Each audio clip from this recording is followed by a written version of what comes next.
So, in this solo series, we're taking a break, and I'm going to talk about something that's topical to the time I am speaking, which is the middle of December 2024. This will come out in 2025, probably in the early part of the year. And I've been noticing how much the tech billionaires have been lining up around the Trump administration, not just the obvious one, Musk being involved with all the Dogecoin and clearly taking on an austerity politics while Trump is also trying to run a populist campaign. Um, but I've also noticed Zuckerberg getting on this bandwagon. It's not just Peter Thiel anymore. And people have wondered why. And to me, there's two reasons why. One, the tech billionaires were afraid of new legislation coming out from the Democrats that would regulate them. So they capitulated so they wouldn't have to be regulated. Kind of like, uh, you know, the traditional thing that media companies do, because media companies are dependent on public infrastructure in a way that other commodities are, but not as directly. After all, even if you accept that the internet is based off of privatized lines, the power lines and everything around them are essentially public infrastructure granted by cities and monopolies and municipal governments. So these tech billionaires got monopsony power largely off of the largesse of, frankly, democratic administrations in the neoliberal era. They played off of the idea that they were liberatory forces in the world with a mixture of left liberalism and libertarianism. Now that they have got monopsony power, their products are increasingly turning to shit. And they're going to these right populist campaigns to help kick the ladder down so that no one else can come up. But we see this all over the place. I posted something about the Haktua girl, and someone's like, "You've read 3,000 books in theory, and this is what you're going to talk about?" And I'm like, "Well, I'm actually trying to make a point about this cultural ephemera. Why would someone who goes viral online all of a sudden have Logan Paul's media company and clearly some kind of meme coin Ponzi scheme going on? It looked like a pump and dump. These people become millionaires quickly, but the only way to keep their inflows often is through manipulative schemes like this. This is why you see so many YouTubers and whatnot go on various kinds of schemes.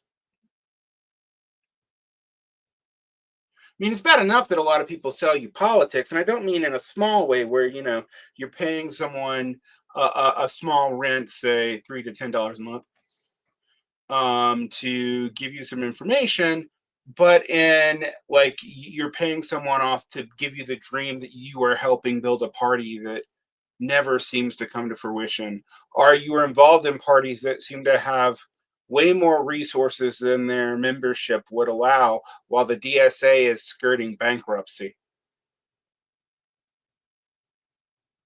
See, I think these structures that are decadent and corrupting are larger than just elites, although the elites are the most egregious status. It literally leads to death. See the way that insurance works. But also that the people who hawked you hope, Alexandria Ocasio-Cortez, even the force the vote people, right? Because they hoped that a parliamentary procedure would turn people to vote for what exactly? They didn't really have an alternative infrastructure in the wings to offer it. They're just hoping for some accountability. But why would you get it? There's been no accountability historically. It's not like we haven't had these discussions going all the way back to the fucking Truman administration. And in some ways, we were closer to getting something like Medicare for all in the 90s than we are now, despite the hostility to socialism was higher in the 90s. Now that hostilities to socialism is coming back, but there's a lot of reasons why so many people who were hawking it ended up being grifters. And let's also be honest, Trump's clown show is in many, many ways a more vulgar, obvious, and less technocratic version of the same kind of technocratic rent seeking that we've seen from public-private partnerships in the Democratic Party. People point out how much money crypto gave Trump, but they also didn't notice how much money crypto gave all the Democrats too. These institutions are utterly opportunist, although they can use different factions for different things at different times.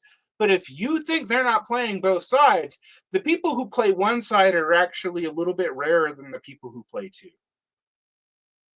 And when you get mad at unions and other things for doing the same thing, you're actually putting them at a systemic disadvantage in the politics that actually exists in the world. But you can't look at that, right, leftists? Because you think this is a simple friend-enemy distinction. And you think the politics work that way. Although you have no idea how to build a mass movement. Your only answer is give us a party, but you have no idea how to create it. And you don't have any idea what to do with it except to hope that you can LARP the Bolsheviks until it becomes real. Now, I've said, everything's a LARP until it isn't, because you always wear the cloak of the past when going into the future in some ways. It's your frame of reference. But in another way, there's an attempt to not change, not grow, not even try. And as this all sours and doesn't develop anywhere, and increasingly is about personal identity, you hear more and more about, voters are rational. This is about personal identity. Well, that's true now, right? It's more and more true the more national politics you get, and that makes sense. It's a law of large numbers. I don't know why these pundits don't see that. Liberal or conservative or technocratic centrists, they all pretend, why the voters are stupid and we should shame them, or the voters are manipulable. Of course the voters are manipulable, but also the aggregate influence that an individual has, and thus has to have any real need for knowledge at a national level, is way higher than at a local level. And yet local politics is the thing that we have hidden the most from our discourse and our structure of media. As I've said many times, even a small show like this, I have, on any given stream, 1 to 5,000 people who might watch it, which is tiny for YouTube. I have, 1,000 to 2,000 who might listen to it, which is moderately successful for a podcast. But they're not in any one media market. They're not even all in one country. And that's despite the fact that I primarily focus on the Anglophone world. Yeah, my audience is mostly in North America and or Britain, but there's continental European listeners, particularly in Nordic and German-speaking countries for reasons I don't entirely understand. Probably just a proximity to English. Although, not like most people in Europe don't speak some English. My point, though, is this.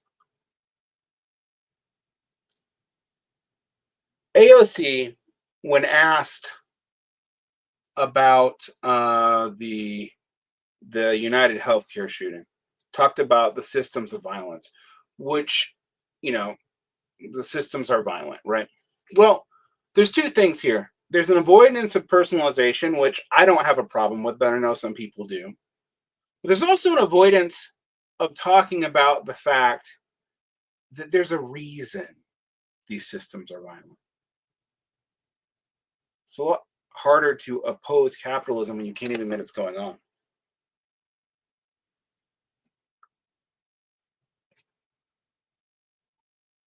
Even meaningful reforms are blocked. Guys, a one-time forgiveness of student loans where the student loan system remains largely untouched and we pay out all the shareholders so the pensions don't get hurt doesn't actually fix the problem. It's a buy-off. Now, this is not ideal, but I would accept a proposal made by a moderate GOP congressperson to cap the interest at 1% or at least at inflation.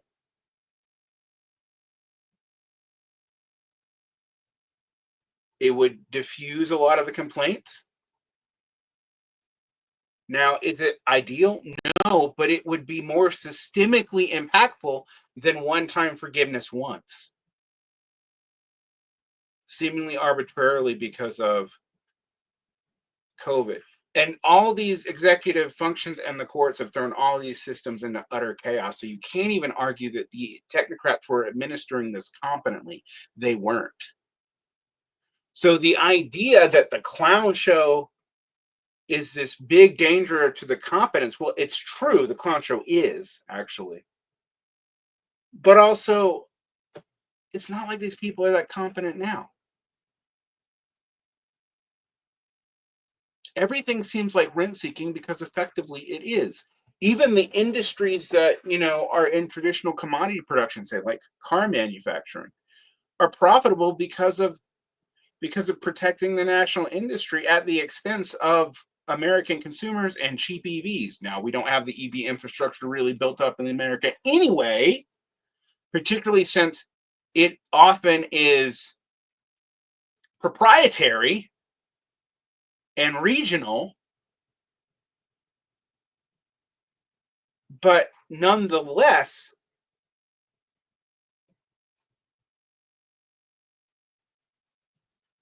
there you go. Not that EVs are the answer to all our problems. I don't think they are.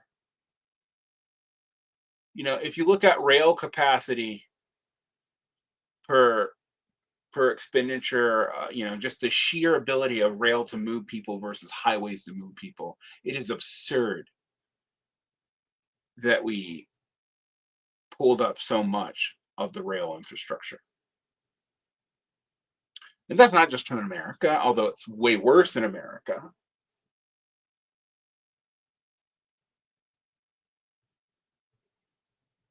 So everything seems like rent seeking, and everyone seems like they're ruled by oligarchs, and the oligarchs' politics are impossible to predict. They're not really that possible to predict. These tech companies use public largesse to get developmental money. When they finally became profitable due to having monopsony pricing power, they changed sides and want to kick the ladder down. These people who benefited off of loose money to establish their own tech dominance, Elon Musk, Theo, all these people came up because of. I mean, there's a reason why all these businesses developed after QE started. It's not because QE just drops money in the economy, but it does make a lot of these venture capitalist investments a lot safer. It's gone now. But they also have monopsony pricing power now, and they can kick the ladder down. The tariffs, the monopsonies, everything's going to lead to more and more inflation. Now, there's a limit to it because political instability is too high. But let's be real here for a moment. When Haktua Girl takes a month to go to meme coin and do schemes, it tells you even where the influencer culture is at. You can become a millionaire really quick, but you can also lose it just as quickly. Because who knows if any of this influence is real?